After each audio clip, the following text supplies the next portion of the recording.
ini Dinda akan membawakan penilaian dari aspek sikap. Tahu nggak sih aspek sikap itu apa? Aspek sikap merupakan cara atau sikap seseorang dalam merespon sesuatu. Ranah sikap kurikulum 2013 menurut Cradwell ada 5. Yang pertama, menerima. Peserta didik akan menerima informasi yang diberikan oleh guru atau dari sumber belajar lainnya. Yang kedua, merespon. Peserta didik merespon guru dengan cara menjawab pertanyaan atau mengajukan pertanyaan. Yang ketiga, menghargai.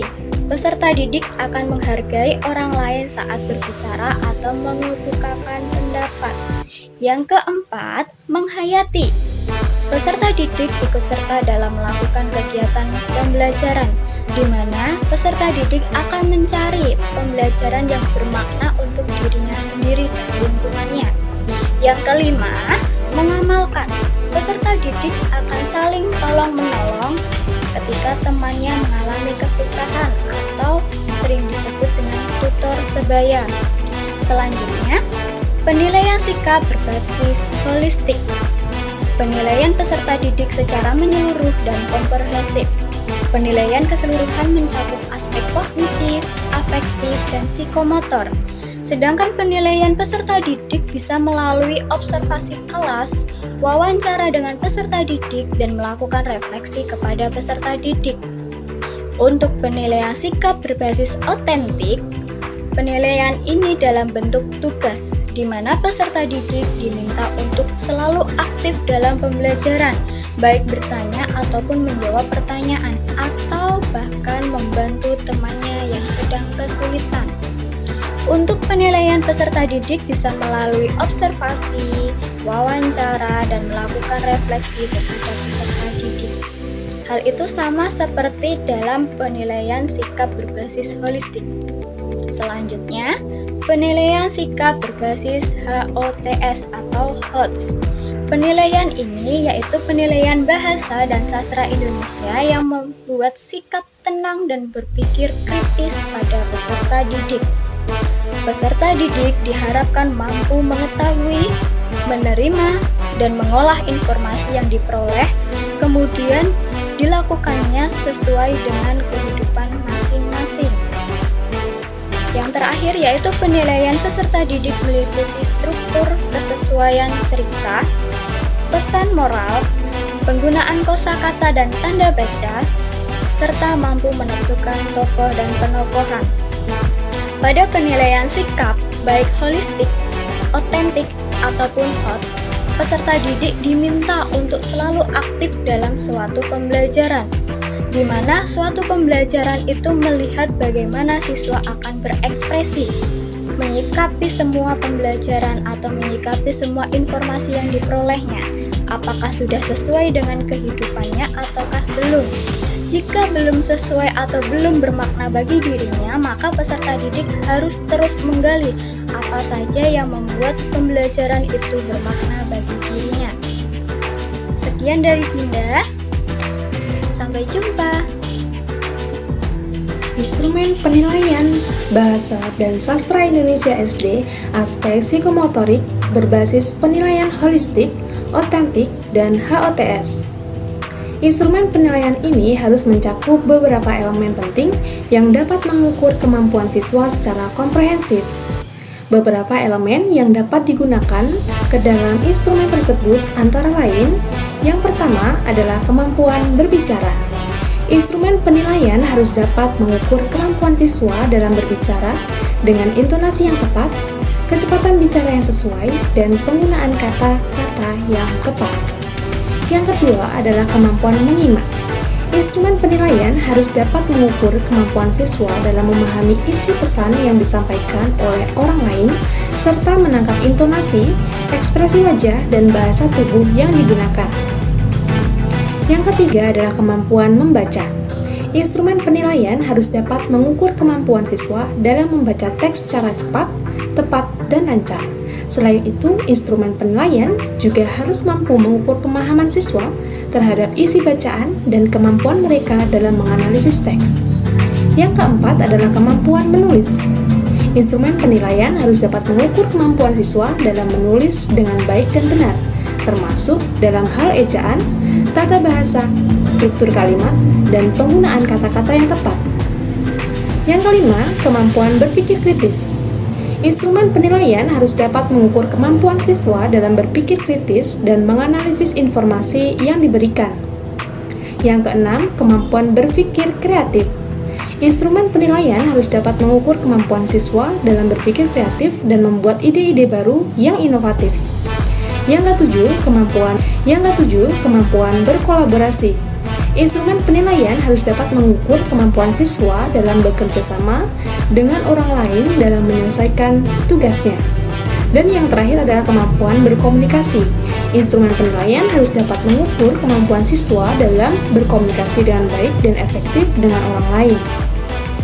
Halo teman-teman, perkenalkan saya Adina Nasinah Patiasari. Nah, kali ini kita akan bersama-sama belajar tentang penilaian kognitif.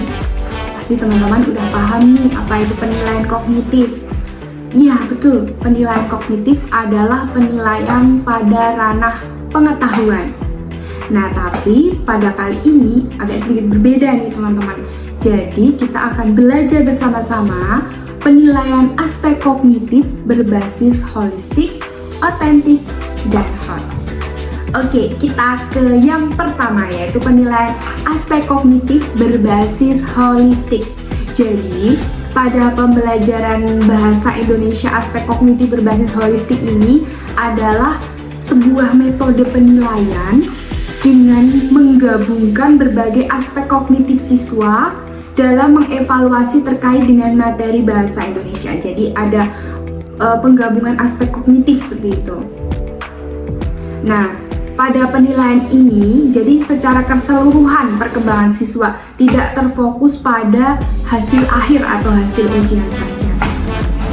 Nah, berikut merupakan contoh instrumen penilaian kognitif berbasis holistik. Yang pertama itu ada tes tertulis. Jadi, tes tertulis ini ya seperti biasa ada contoh-contoh diberikan soal-soal seperti itu, teks, kemudian siswa diminta untuk menjawabnya. Kemudian ada presentasi, yang kedua ini ada presentasi oral ya, seperti presentasi biasa, mempresentasikan hasil bacaannya atau mungkin membacakan puisi seperti itu. Selanjutnya ada diskusi kelompok. Nah, diskusi kelompok ini juga biasanya kalau bahasa Indonesia mendiskusikan tentang teks seperti itu yang telah mereka baca. Ada juga tugas kreatif. Nah, kalau tugas kreatif ini berarti berkreasi. Misalnya siswa diminta untuk mungkin membuat pantun, membuat cerita, membuat puisi seperti itu.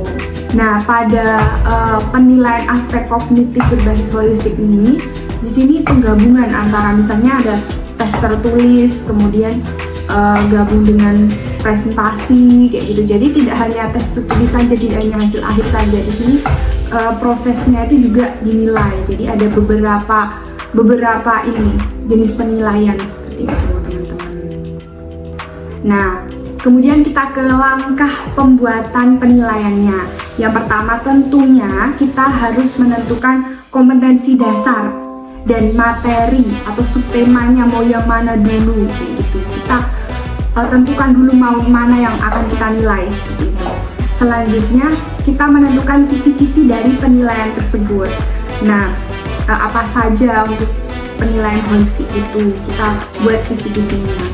Selanjutnya kita menentukan aspek penilaiannya apa saja yang mau dinilai, kemudian kita buatlah rubrik penilaiannya ketika kita sudah tahu aspek-aspeknya.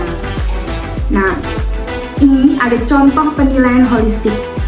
Nah, di sini ya teman-teman, contoh penilaian holistik. Jadi ini merupakan kompetensi dasarnya ya, 3.7 menggali pengetahuan baru yang terdapat pada teks. Kemudian ada 4.7 menyampaikan pengetahuan baru dari teks non-fiksi ke dalam tulisan dengan bahasa sendiri.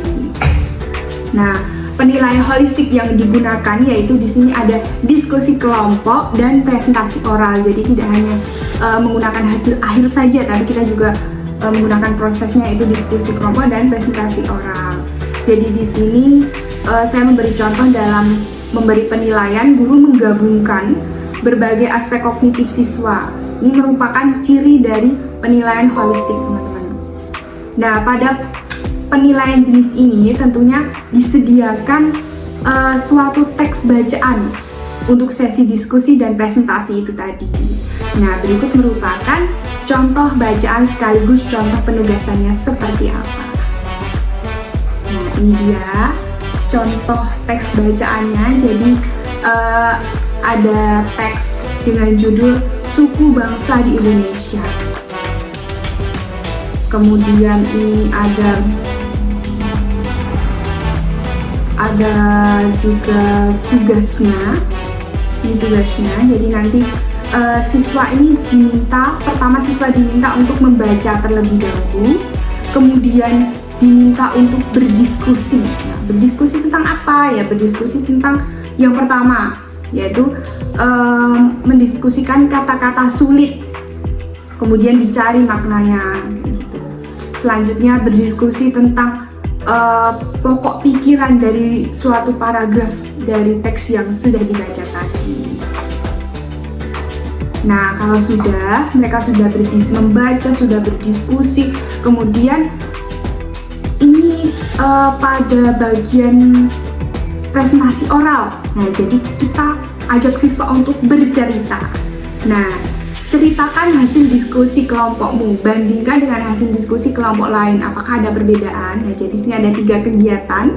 Yang pertama membaca, itu sudah pasti untuk bahan diskusi. Yang kedua, kemudian untuk bahan presentasi juga. Setelah didiskusikan, kemudian dipresentasikan. Nah, di sini kita sebagai guru, teman-teman dan saya sebagai guru, nah kita membuat instrumen penilaiannya. Instrumen penilaian seperti apa? Seperti ini. Ya, jadi nanti bisa saya tempelkan di sini atau di bawah sini, teman-teman. Nah, jadi di sini penilaiannya yaitu berdiskusi, menuliskan dan mempresentasikan kata sulit serta pokok pikiran dalam setiap paragraf teks bacaan.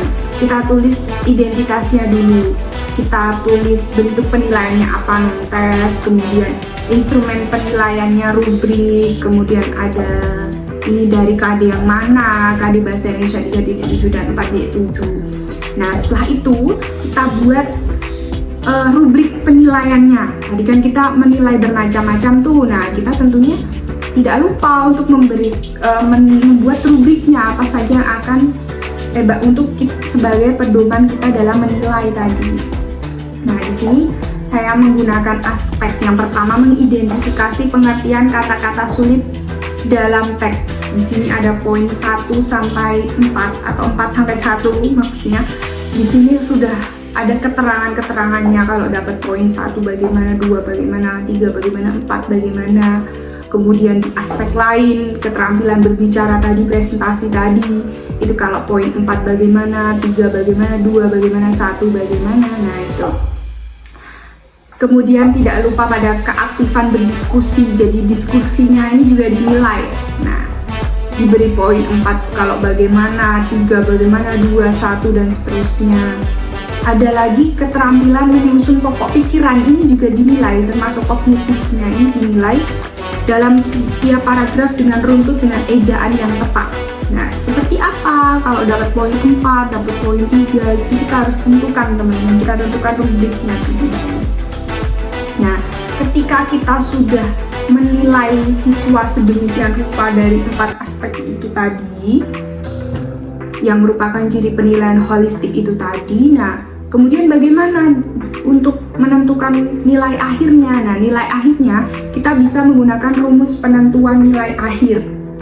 Jadi, pada rumus penentuan nilai akhir ini, rumusnya yaitu nilai akhir siswa sama dengan skor yang diperoleh dibagi skor maksimal kali 100. Nah, ini merupakan nilainya. Pasti teman-teman sudah paham dengan rumus ini ya, teman-teman, untuk menentukan nilai. Nah, itulah teman-teman cara membuat penilaian aspek kognitif berbasis holistik. Untuk selanjutnya, selain holistik nih teman-teman, ada lagi, yaitu penilaian aspek kognitif berbasis otentik. Nah, seperti apa penilaian aspek kognitif berbasis otentik? Jadi, penilaian berbasis otentik adalah metode penilaian yang menggunakan tugas dan aktivitas yang sebenarnya atau situasi yang sebenarnya. Jadi kalau cakupan penilaian otentik kognitif itu ada tes tertulis, ada tes lisan, dan ada penugasan. Nah, tapi yang akan kita pelajari saat ini yaitu membuat instrumen penilaian kognitif berbasis otentik pada jenis tes lisan. Nah, tes lisan ini adalah teknik penilaian yang pertanyaan atau pernyataannya dan jawaban atau tanggapannya disampaikan dalam bentuk lisan. Nah, kaidah penulisan soalnya sama dengan kaidah penulisan soal tes tertulis. Nah, jadi kita untuk membuat instrumen tes lisan ini, yang pertama kita buat ada identitas terlebih dahulu. Seperti tadi kita buat identitasnya seperti ini contohnya. Mata pelajaran bahasa Indonesia kelas 6 tahun ajaran, bentuk soal, materinya apa. Di sini saya memberikan contoh menguraikan teks pidato persuasif gitu teman-teman. Kemudian kalau sudah ke identitas, kita lihat dulu ke KI, KD dan indikatornya. Ini kita buat kisi-kisinya gitu, kita lihat KI, KD, indikator. Nah, di sini saya menggunakan contoh KI 3, memahami pengetahuan faktual dan konseptual dengan cara mengamati. KD-nya seperti ini, kemudian indikatornya. Dan indikatornya berbunyi menjelaskan isi teks pidato persuasif tentang cinta tanah air secara lisan di depan kelas. Nah, oleh karena indikatornya berbunyi seperti itu, kita sebagai guru harus menyiapkan teks pidato persuasif. Nah, berikut merupakan contoh teks pidato persuasif. Kita bisa baca isi teks pidatonya. Setelah kita menyiapkan teks pidato persuasif, kita meminta siswa untuk membacanya. Setelah siswa membaca, maka kita minta siswa untuk menjelaskan kembali secara lisan isi pidato persuasif tersebut. Nah, itu soalnya. Jadi soalnya itu siswa diminta untuk menjelaskan kembali secara lisan apa isi dari teks pidato ini. Nah, saat siswa menjelaskan pidato secara lisan di depan kelas, maka tugas guru adalah menilai melalui kegiatan observasi. Maka harus ada pedoman penskorannya untuk menilai kegiatan tersebut. Nah, ini dia pedoman penskoran. Contoh kita membuat pedoman penskorannya. Jadi aspek yang dinilai itu seperti ini, mendapatkan poin berapa kayak gitu. Kalau dapat poin 4 berarti siswa ini menjelaskan isi teks pidato dengan judul pidato, bagian pembuka, isi, dan bagian penutup pidato dengan benar. Ini kalau dapat poin 4. Begitu pula dengan poin 3, 2, 1 keterangannya seperti contoh di samping. Kemudian bagaimana untuk menilainya? Nah, untuk rumus penilaian akhir sama seperti rumus-rumus biasanya dan sama seperti rumus tadi yang sudah saya tampilkan ya teman-teman. Jadi ada rumus penilaian akhir siswa yaitu skor yang diperoleh ini berapa, kemudian per skor maksimal dikali 100. Nah, nanti itu akan muncul nilai dari masing-masing siswa. Jadi itu penilaian aspek kognitif berbasis otentik. Nah, ini yang tak kalah seru lagi, kita akan belajar bagaimana membuat instrumen penilaian kognitif berbasis HOTS. Penilaian aspek kognitif berbasis HOTS nih, teman-teman pasti tahu kan HOTS itu apa? Ya, High Order Thinking Skill. Jadi pada HOTS ini diharapkan siswa dapat memahami bahasa dan sastra Indonesia secara mendalam. Jadi pahamnya itu sangat dalam dan mampu mengaplikasikannya dalam kehidupan sehari-hari. Tentu menulis soal HOTS ini ada tantangan tersendiri bagi guru, karena soal HOTS ini memiliki spesifikasi tersendiri dan untuk merakitnya perlu pemahaman, pengetahuan, dan keterampilan kita yang utuh. Tapi bisa pelajari teman-teman. Nah, untuk bisa memahami, maka kita harus mengetahui prinsip HOTS. Prinsip HOTS ini ada 3, seperti ini teman-teman. Ya, jadi yang pertama ini perlu atau disarankan menggunakan stimulus. Mengapa harus menggunakan stimulus? Jadi biasanya soal-soal yang tidak menggunakan stimulus itu mengarah ke bentuk pertanyaan yang menanyakan tingkat berpikir levelnya ini rendah. Nah, jadi berkaitan dengan mengingat dan seterusnya kayak gitu biasanya. Sementara stimulus ini bisa kita gunakan dengan teks. Kita bisa pakai teks untuk stimulus, bisa juga gambar, skenario, tabel, grafik, dialog, video, masalah, bisa jadi stimulus. Itu tadi yang pertama. Untuk poin kedua, menggunakan konteks baru. Nah, tentu ini akan menarik jika guru dapat menghadirkan konteks baru dan tentunya disesuaikan dengan tingkat berpikir peserta didik sehingga termotivasi untuk bisa memecahkan masalah yang kita sajikan. Selanjutnya yang ketiga, tentu karena ini soal HOTS, maka harus mengarah ke proses berpikir tingkat tinggi atau dari penalaran. Itu prinsipnya. 3 hal ini yang perlu kita pahami dalam menulis soal HOTS. Nah, selanjutnya nih, kita akan belajar nih bagaimana cara membedakan antara tingkat kesulitan dan kompleksitas proses berpikir.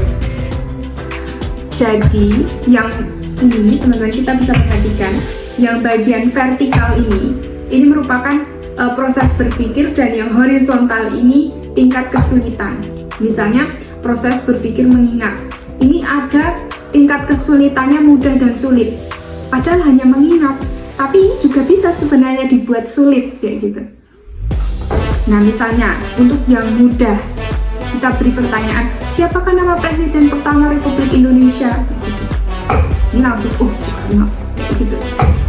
Kalau yang sulit gimana? Kita kasih contoh seperti ini. Siapakah Presiden Republik Indonesia yang membuka konferensi non-blok ke-16? Jawabannya sama-sama Soekarno, tapi